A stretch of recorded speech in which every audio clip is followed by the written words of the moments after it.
last song, not the thanks song, running after. This is what Esther did.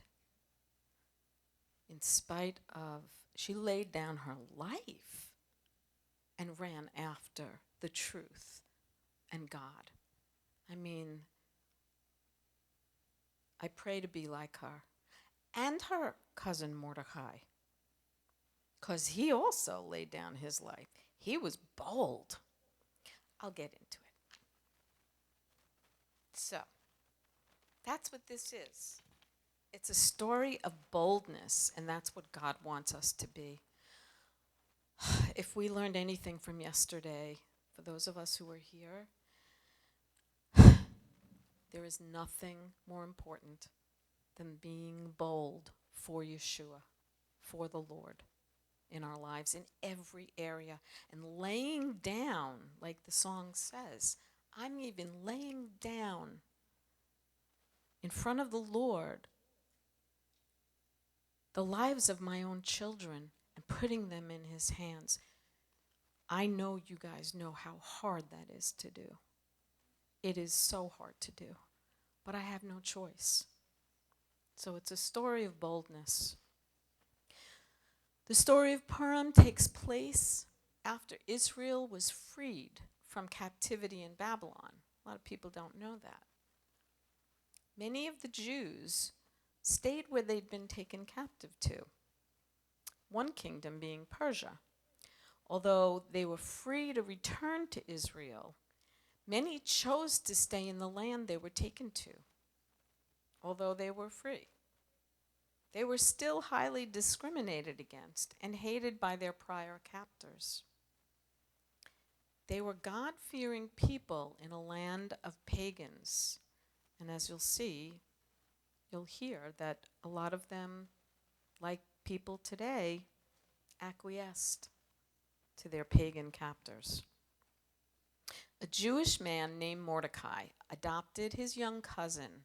Her name was Hadassah in Hebrew. The Persian was Esther. After her parents had both died, she ended up, it's a long story, but I'm not going to go into it. She ended up being chosen by King Artaxerxes to be his queen. Her Jewish heritage was kept secret at the request of Mordecai.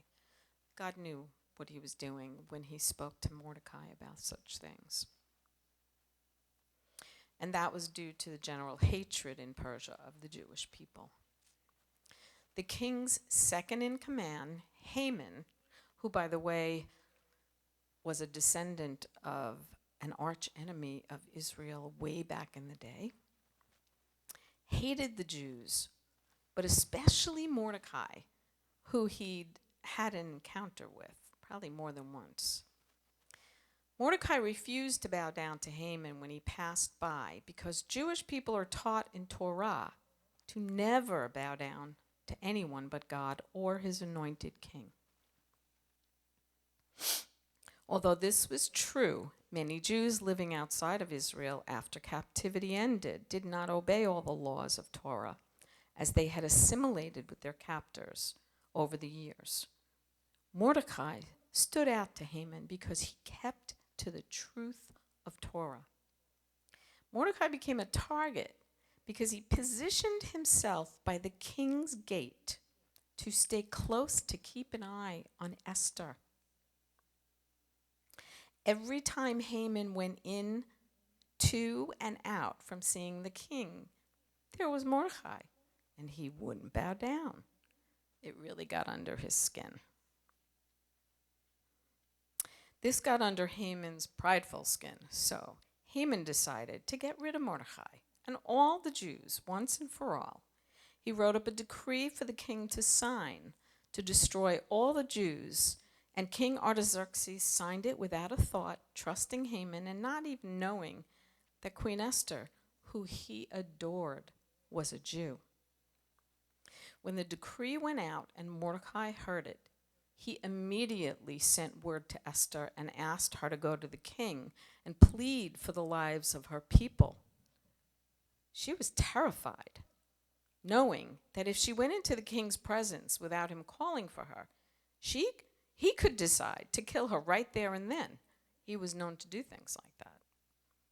When she reminded Mordecai of this, he said to her, just because you're his queen, don't think that you'll escape destruction with your fellow Jewish peoples.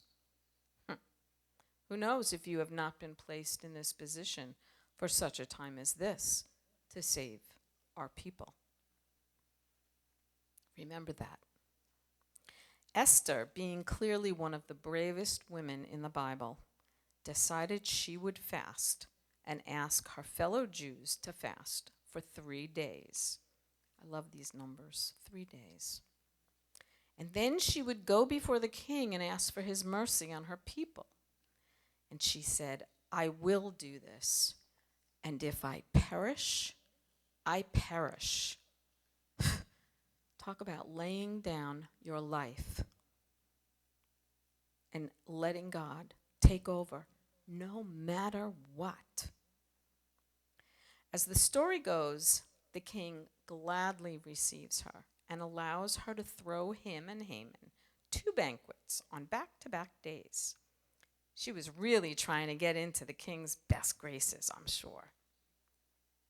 At the second banquet, she finally tells the king of Haman's plot and that she is a Jew as well. The king decrees a new order, allowing all Jews to defend themselves and stating that he supports the Jewish people. This new decree, in essence, nullified the effect of the original decree to kill all the Jews. He then decrees that Haman and his family will all be hanged on the same gallows that were intended for Mordecai. There are types and shadows of Messiah in this story in various places, some you may not realize. As Messiah, Yeshua prayed in the Garden of Gethsemane for endurance and strength to follow through with God's plan, which was a type and shadow for what he wants us to do every day. Esther fasted 3 days, most likely to build strength as well. For her, it was also for courage, to follow through with God's plan. She knew the risk she could face in order to save her people from death. She took that risk in spite of it. The Lord wants us to do the same. One of the biggest, most important messages of Purim, I believe, is that we need to be bravest in the darkest of times. This is what we are living in, folks. Darkest of times. And trust that the Father will come through for us always, like Esther, like Mordecai, like our wonderful Messiah, Yeshua. In the end, Mordecai was made the second in command to the king. Talk about role reversals. We need to speak boldly about him, like we did yesterday, and his plan of salvation to all the world, so that as many as possible will be saved from eternal death. Who knows when the next Haman will be just around the bend? We've kind of seen a lot of those and hearing a lot of scuttlebutt about, what Christians can and can't do anymore. Okay? There's lots of Hamans out there, trust me. Especially in these days. We need to say yes to the Lord and follow his example. We need to say, like Queen Esther, I will do it. And if I perish, I perish, because my mortal body may die, but my spirit will live forever with Yeshua, our Messiah. God bless you all.